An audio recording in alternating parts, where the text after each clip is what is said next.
Bonjour, je suis Christelle Lissy de la chaîne Académie de la Nouvelle Conscience. Je vais vous parler aujourd'hui de la fleur de l'unité et de ses ondes de forme. Donc j'ai découvert ces ondes de forme suite à une ouverture de ma Kundalini, qui n'est pas un phénomène spontané, c'est quelque chose qui dure depuis 2012, durant laquelle j'ai commencé à percevoir des sphères autour de mon corps, avec toute la compréhension qui allait avec, notamment qui évoquait les fondations de la vie, la structure vibratoire du corps unitaire, un corps au-delà de notre corps physique, au-delà des souffles que l'on connaît jusqu'à ce jour, un corps mental, astral, etc. Il y a un corps composé de sphères, de spirales, de linéaires, ce que j'appelle le corps géométrique unitaire, qui est au-delà de, on va dire, au-delà de tout ce qui peut être courant, spirituel, ésotérique, religieux, etc. Parce qu'en fait, il y a des nouvelles structures qui sont en train d'apparaître là au niveau de la planète. Parce qu'en fait, il y a un changement, on vit un cycle évolutif qui se termine pour en commencer un autre, puisque la vie fonctionne par cycle évolutif, qui correspond à des stades, des degrés d'expérience, on va dire. Et bien cette structure géométrique qui correspond aux fondations de la vie. Les fondations de la vie, pour moi, c'est le plus et le moins, féminin, masculin, qui s'expriment. Et bien cette structure a été, on va dire, détournée, voilée de mille et une façons. La structure de l'origine jusqu'à maintenant, qui était connue de tous ceux qui s'y intéressent en tout cas, eh bien c'était la fleur de vie. C'est toujours le cas, bien sûr, parce que tout existe sur tous les plans, sauf que on a une proposition d'évolution. Donc ceux qui ont envie d'évoluer changent de structure pour aller vers quelque chose de plus harmonieux, parce que maintenant c'est ce qui est proposé, aller vers plus d'harmonie, qui correspond à retrouver des potentiels qui permettent de rencontrer la régénérescence, l'auto-guérison, la joie, le déploiement de nos potentiels, nos fonctionnalités, une compréhension plus vaste de ce que l'on est, d'autres capacités que l'on ne connaissait peut-être pas auparavant. Et donc ça passe par ce changement de structure de la fleur de vie vers la fleur de l'unité.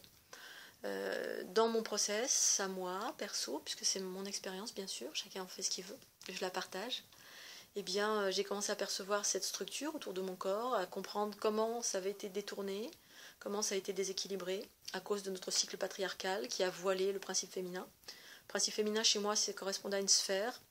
Les polarités chez moi, en tout cas, sur un certain plan de conscience, en tout cas de cette géométrie, c'était les sphères qui se trouvaient à droite et à gauche. Devant et derrière, c'est les sphères qui correspondent à notre notion du futur et du passé, puisqu'on est toujours dans la projection devant et derrière, via le mental qui est guidé par l'ego. Parce qu'en fait, c'est l'ego qui est maître. Depuis l'origine de l'humanité jusqu'à maintenant, l'ego qui était maître, qui faisait office de conscience. L'ego, c'est l'agrégat de toutes nos peurs, la somme de nos peurs, nos attachements souffrants, le jugement permanent en termes de bien et de mal sur chaque chose. Ce qui fait qu'on est tout le temps on est toujours en train de se séparer, mais une séparation chaotique. Ça génère de l'enfermement en soi. Et donc, cette sphère, cette structure de fleur de vie, elle n'a jamais été réellement vécue, ou peut-être qu'elle l'a été, mais en tout cas, ici, maintenant, tout de suite, moi, en qualité de Christelle Lissy, dans cette incarnation, et ce que j'observe, c'est que ce n'est pas le cas. C'est en train de revenir, mais ça revient par l'ouverture de la conscience. Et donc toutes nos fausses croyances entre guillemets issues de l'ego, donc la somme de toutes nos peurs engrammées pour différentes raisons, voilà, les mémoires karmiques, les conditionnements, l'ère patriarcale. Patriarcat, je l'explique de mille et une façons ce que c'est tout ce qui est dirigé par l'ego, en fait, qu'on soit un homme ou une femme, c'est quand on est dirigé par nos peurs, la survie, les conditionnements, tous les trucs en fait pas sympas qui génèrent de la souffrance, quelle qu'elle soit psychique, psychologique, physique. Eh bien, on déstructurait ces fondations, cette structure géométrique qui est en nous, qui correspond aux fondations de la vie harmonieuse d'un point de vue de notre structure originelle. Cette structure, ça fonctionne comme ces fondations de la vie, cette création, c'est nous, c'est pas extérieur à nous. Nous sommes tous la création-manifestation. Donc il s'agit de réintégrer certaines choses, une certaine conscience via cette structure qui a été voilée via l'ego. Donc ça a déséquilibré les sphères. Elles sont soit plus petites, soit trop grosses, etc. Du coup on est toujours dans le déséquilibre. Donc quand ça se rééquilibre via différents processus que j'appelle l'équilibre, la fusion et la transformation. 3 processus. via cette structure que j'ai pu observer et que je vis depuis 2012 et que je partage via la fleur de l'unité. Ça permet de retrouver l'équilibre qui correspond à retrouver le cœur de la fleur de vie d'abord, pour pouvoir ensuite fusionner et retrouver la sphère centrale, puisqu'en fait la fleur de vie, à l'origine, c'est l'être humain se trouve au centre, puisqu'en fait tout est cette géométrie. On est d'abord fait d'une géométrie et ensuite on est fait d'une forme particulière. Cette géométrie, c'est les fondations de la vie. Ces fondations de la vie, c'est la création. La création fonctionne comme de la génétique. Et cette géométrie est à l'image de cette génétique, hein, comme la mitose et la méiose. Et donc, on a cette structure qui se rééquilibre pour retrouver le cœur de la fleur de vie. C'est 6 sphères plus 1, 6 sphères qui correspondent à nos archétypes. Le 1, c'est l'unité, c'est-à-dire que ça se refond, ça revient. On a 4 sphères, enfin on a 2 sphères de chaque côté, une en haut, une en bas, donc 4. Ensuite on a devant et derrière, ça fait 6. Et ensuite il y a une qui est au centre, qui correspond à la source, à l'origine de la vie. En fait, hein. C'est comme une sphère originelle qui contient tout. Et donc, pour fusionner et revenir au 1, au tout, c'est-à-dire le 1 en soi, eh bien les sphères doivent être de la même taille, et puis il y a différents processus qui correspondent à être dans l'instant présent, équilibrer les polarités, et retrouver notre pouvoir, qui correspond aux sphères du haut et du bas, où la déité n'est plus à l'extérieur de soi, mais elle est à l'intérieur. On retrouve son propre pouvoir en étant nous-mêmes la création, en manifestation. Il n'y a plus de séparation, et on n'est plus dans la croyance que Dieu, déesse, Allah, Bouddha, etc., il y a un Dieu à l'extérieur de soi. On prend conscience qu'on est nous-mêmes un Dieu ou une déesse en manifestation, ce qui permet l'unité des polarités, on va dire des sphères qui sont en haut en bas. Les sphères qui sont devant et derrière, c'est être dans l'instant présent, donc arrêter les projections, plus ou moins, on va dire certaines projections issues de l'ego, qui nous séparent sans cesse de l'unité qui est au centre, l'instant présent. Et ensuite l'équilibrage des polarités de droite et de gauche, qui sont les sphères principes féminin et masculin. Quand ça s'équilibre, hop, ça fusionne au centre et on retrouve une nouvelle structure. Cette nouvelle structure, c'est la fleur de l'unité. C'est des nouvelles sphères qui se déploient et qui se déploient en illimité avec différents potentiels.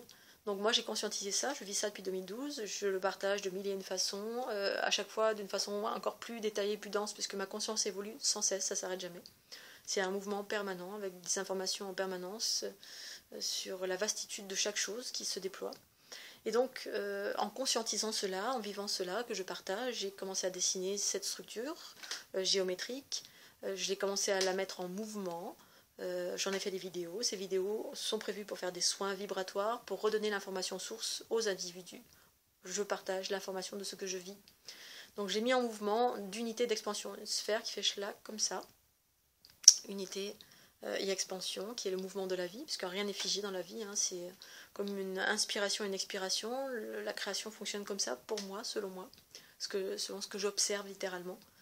Et donc, je projette ça sur le corps des personnes, et cette projection a un but, le but c'est de redonner l'information source sur la structure atomique, génétique, originelle, qui est cette structure de création, cette géométrie, que certains appellent la géométrie sacrée quand on connaît la fleur de vie, malgré que la fleur de vie ait été détournée aussi à l'image de ce qu'on a vécu jusqu'à maintenant. Donc retrouver, la dessiner soi-même et sortir de ce qui est dans le commerce qui contient une anomalie. Si on sort de là, eh bien on retrouve une structure originelle quand on la vit en soi. Moi avant, je connaissais rien à ça, j'ai vécu d'abord dans mon corps. Et ensuite, permettre le déploiement vers la fleur de l'unité, qui sont tout simplement les nouveaux potentiels, la nouvelle structure géométrique, qui correspond aux fondations de la vie, qui est en train d'évoluer, qui nous permettent de vivre différentes choses que j'ai énumérées tout à l'heure. Retour à la joie, la régénérescence, etc., via différents processus, qui est le retour à l'activation des flux telluriques et cosmiques qui, normalement, doivent nous innerver en totalité. Donc en projetant ça sur le corps, je viens proposer une information par impression, par résonance, résonance, impression, c'est les mots, j'en utilise d'autres mais je ne me souviens plus. À l'image des tatouages, hein, j'ai fait le tour du monde, j'ai rencontré des cultures qui utilisaient des tatouages sur le corps, hein, les Maoris, au Népal aussi, ils se guérissent du paludisme en mettant des tatouages qui connaissent les ondes de forme. Les ondes de forme, c'est toute chose, quand elle est manifestée, elle a une forme. Hein, voilà. Un arbre, ça a une forme, moi j'ai une forme précise. Et selon les formes, il y a des formes qui génèrent une vibration, énergie, hein, vibration, qui va générer soit de l'harmonie, soit du déséquilibre, du chaos. Et donc, plus la forme est proche de la conscience, elle est de haute fréquence, elle est proche de la source, plus elle va générer, on va dire, de l'équilibre, de l'harmonie, de la guérison, etc. Une multitude de choses.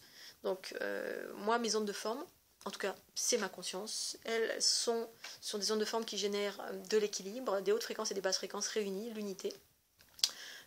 C'est l'unité des polarités remise dans le bon ordre, puisqu'elles ont été détournées. Les polarités, jusqu'à maintenant, féminin et masculin, ont été totalement inversées par rapport à ce que je perçois d'un point de vue de l'unité harmonieuse, dans mon expérience, dans mes expériences.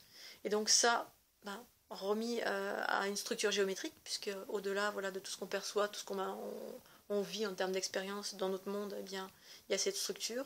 Et donc ça, c'est proposé par mouvement et projection sur le corps, et donc pas impression directe, parce qu'un tatouage, c'est quelque chose de figé. Ça a une action, mais à partir du moment où on veut évoluer, eh bien, pour enlever le tatouage, c'est moins évident. Alors tout simplement une projection sur le corps qui contient plusieurs ondes de forme que vous choisissez, parce que je propose plusieurs ondes de forme. La séquence dure on va dire, une séquence de projection d'ondes de forme, ça dure entre 1 heure à 3 heures, quand je les propose moi, ici, là, dans mon lieu magique. Et parce que c'est la personne qui décide le temps dont elle a besoin, et surtout le nombre d'ondes de forme qu'elle souhaite recevoir sur son corps. Donc je propose ça en ligne. Vous trouvez ça sur mon site fleurdelunité.jimdo.com. L'intérêt, c'est de faire plusieurs séquences et puis d'écouter ce qui se passe dans son corps. Est-ce que ça ouvre? Est-ce que ça travaille au niveau de la conscience? Ça ouvre la conscience, ça travaille au niveau de la structure, de l'ADN. Ça remet en mouvement les flux telluriques et cosmiques, parce qu'en fait, c'est ça qui remet en mouvement et qui permet d'accéder à cette régénérescence. Puisqu'en fait, à la base, on est presque tous en mode survie, avec un petit canal central qui est très peu innervé par la vie manifestée, qui se caractérise par les flux cosmiques et telluriques dans l'équilibre. Donc ça amène à remettre du mouvement, ça rééquilibre à tous les niveaux, ça réenclenche nos potentiels d'auto-guérison, etc. Ça ouvre la conscience, ça donne de la clarté. Quand on a de la clarté, qu'on a accès à notre conscience, notre connaissance universelle propre, eh bien on a la clé de quasiment tout pour pouvoir vivre une vie harmonieuse. Voilà, donc je propose ça, c'est un partage, c'est en ligne, pour permettre à chacun de pouvoir y accéder, pour une somme modique, bien sûr. Quand je le fais chez moi, c'est en prix libre. En ligne, je propose une vidéo pour 1,50 € pour un travail de recherche énorme, de création, de recherche, de conscientisation énorme. Donc n'hésitez pas, voilà, c'est à expérimenter, évidemment avec un vidéoprojecteur, parce qu'en fait c'est la projection sur le corps qui amène à communiquer avec votre ADN. C'est vous qui prenez l'information.